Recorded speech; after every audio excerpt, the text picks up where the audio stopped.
Now, buying a home can be a daunting prospect, and with the recent crash of the property market here, prospective buyers are looking for even more value for money nowadays. And with the launch of the first low-carbon Canadian Super E-homes in County Wexford this week, we are asking if eco-homes are really the way forward and if they are actually more cost-effective than our normal houses. And to help us answer that question is Jeff Colley from Construction Ireland magazine, property expert Fiona McLaughlin and Jeff Culp from Super E-homes. They join us all now. Good morning to one and all. Good morning. Jeff Culp, I'm going to come to you first. You're the general manager of Super E-homes.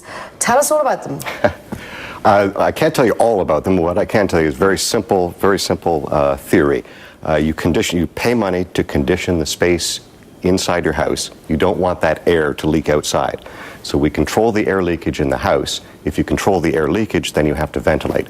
So we immediately provide whole house ventilation. So every habitable room in the house is provided with fresh air constantly. So what you end up with is an airtight house. Sounds stifling, but it isn't, that is always ventilated. And you start there, and good things happen from there on in. Okay, so it's airtight, but it's fresh air. All the time. And how is that created with low carbon emissions at the same time? Well, there is a box in there that is called a heat recovery ventilator. Sounds very complicated. It's a box with a fan in it, and inside is a little heat recovery coil. So as you are expelling warm air from your house out, you take the heat from that warm air and you warm up the fresh air coming in. Okay. And so that's very, very low carbon because it's low energy. The only energy you're using is the fan, and then you distribute this air throughout the house. So you're constantly expelling stale air and bringing in fresh air. It's fresh air, it's very healthy air, but it also expels humidity from the house. So no dampness. Yeah, great for anybody who's asthmatic or anything like that. These sound great at €225,000. Is there an average size? What? Any size. It doesn't really matter. I mean, we can build Super E houses. We've built them big enough for footballers to live in, and we've built them 900 square feet or even 600 square feet. You're coming into a culture where like brick is best and all the cement. You'd see it on the side of the trucks and all, as you're very much aware of, having done your focus on your marketing. How long do these homes last for?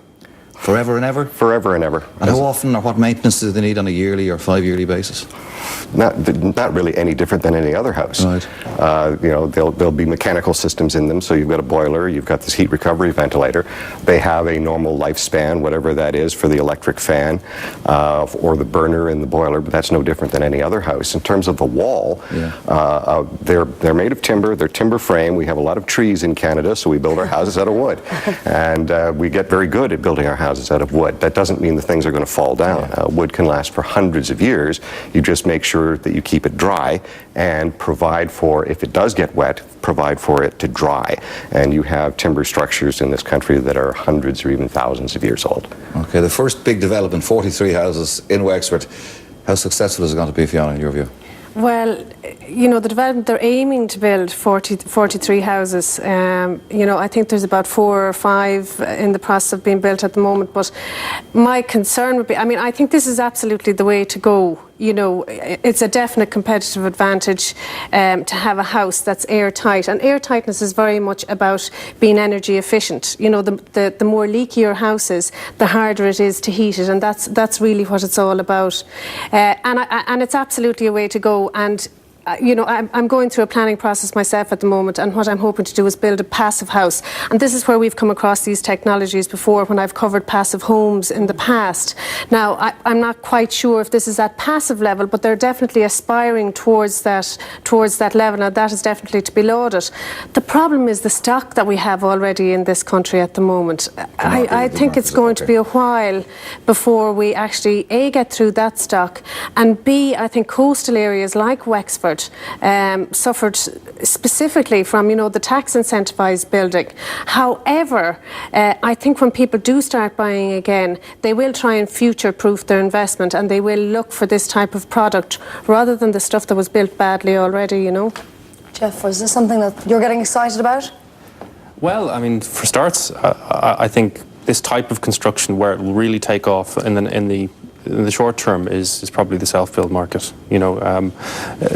There is movement there, and we've seen at the magazine at Construct Ireland over the last few months that there's a real interest and a growing knowledge of the specifics of building sustainably. I think it's really important to emphasise the fact that as we start thinking about refurbishing existing houses too, insulate absolutely, people should be insulating and draft-proofing their homes. But if they do so without thinking about ventilation, then they could cause problems. The two go hand in hand. We have this culture in this country of expecting almost damp, drafty houses, and there's no reason for that. It's an absurd situation.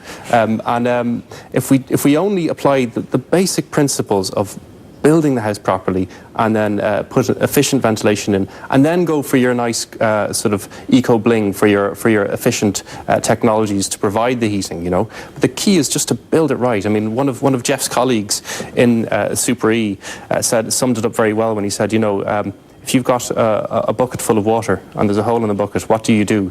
Do you keep on filling it with water, or do you plug the hole? Well, what these houses are attempting to do is to plug the hole, and really that's what we should be doing. Well, the value is there, isn't it? Yeah, God, the value is there. $225. I mean, a lot of couples who want to enter into the property market, it seems like maybe the ideal purchase. But again, and I think Fionn might answer this one.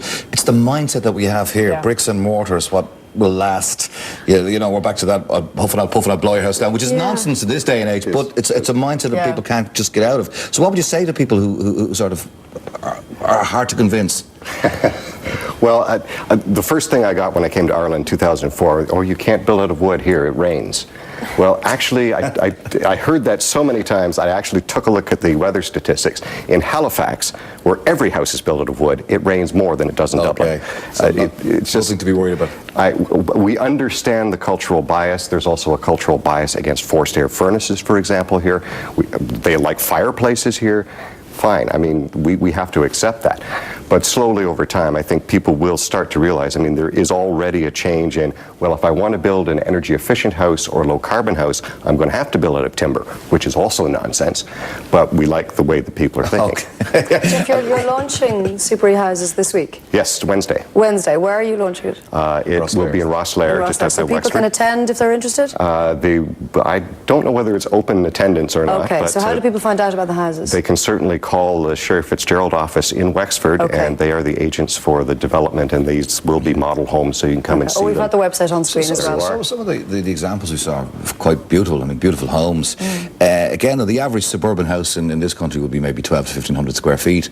So for $225, what are you getting in terms of bang for your buck? Around 12 to 1,500 square feet. You're getting a standard house, basically. Yeah, it looks like every other house that's nearby. Fiona, are these a good buy for people looking to enter the property market? Well, I think there's houses being sold at less than that in Wexford at the moment, but I mean the market will find its own price. But I just think one great shame is that, not that we're importing all these new technologies, which is great, I think, but the fact that we don't have any sustainable forests really ourselves that are capable or are suitable for this type of building.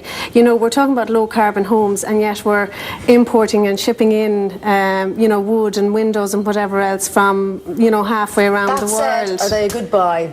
Are they a good buy? I mean, they are definitely, competitively, they are well priced for what you're getting in comparison to other houses. Would you buy one? If I was buying a house, if I had to buy a house in Wexford, I would certainly look at this type of a house over and above. I think I'd probably haggle on price. Okay, that's fair enough. We're all going to but I would certainly look at this type of Jeff, property. how about yourself? Would you buy one? Yeah, I think I would, because what you'll see with houses built to this standard, and the construction standard, the air tightness tests that have been done on these houses are absolutely off the scale. I think what you'll find with these types of houses, from a value point of view, is the savings that you make on your energy bills over 10, 15, 20 years or more, and the added value should you go to sell that house again with the energy rating that you'll get will mean that relative to what else you could buy, I think it's a much better investment. All right, we'll roll out Super E Homes. Looking forward to seeing how that Cheers, goes. Thank you guys. very much for joining us. Now, after the break, Tory